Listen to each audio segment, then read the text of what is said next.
गांव में एक खूबसूरत लड़की रहती थी जिसका नाम आयशा था। वह बहुत मेहनती और खुशमिजाज थी। उसका दिल बहुत नर्म था और वह हमेशा दूसरों की मदद करने की कोशिश करती। आयशा की सबसे बड़ी ख्वाहिश ये थी कि वह दुनिया की सबसे खूबसूरत किताब लिखे, वह किताब जिसमें प्यार, खूबसूरती और उम्मीद की रोशनी हो। गांव में एक पुराना पेड़ था जिसके नीचे आयशा अक्सर बैठा करती थी और किताबें पढ़ा करती थी। वह इस पेड़ को अपनी पनाह समझती थी क्योंकि वहां बैठकर उसे जिंदगी की सच्चाइयां समझ में आती थीं। एक दिन वह पेड़ के नीचे बैठी थी कि उसकी नज़र एक बूढ़े दरवेश पर पड़ी जो बड़ी चुपचाप उसके पास आकर बैठा। दरवेश की आंखों में एक खास चमक थी, जैसे वह किसी दूर की बातें जानता हो। आयशा ने इज्जत से पूछा, आप कौन हैं और कहाँ से आए हैं?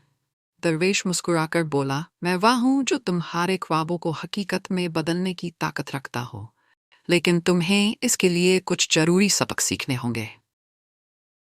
आयशा थोड़ी हैरान होकर उसकी तरफ देखने लगी और दरवेश ने कहा, तुम्हें खुद से प्यार करना सीखना होगा, क्योंकि जब तक तुम अपने अंदर की खूबसूरती को नहीं देखोगी तुम दुनिया को भी नहीं देख सकोगी। आयशा ने कहा, पर मैं कैसे अपने आप को बेहतर बनाऊं?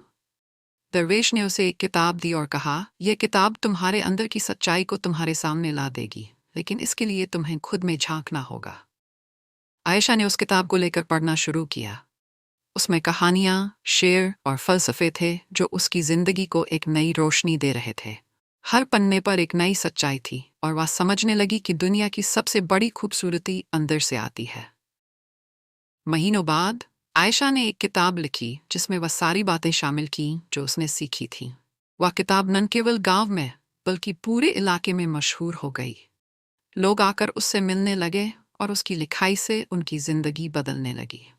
आखिरकार आयशा ने यह समझा कि इंसान की सबसे बड़ी ताकत उसका दिल होता है, और जब वह अपने दिल की सुनकर चलता है तो दुनिया की सबसे खूबसूरत रोशनी उसके रास्ते में आती है।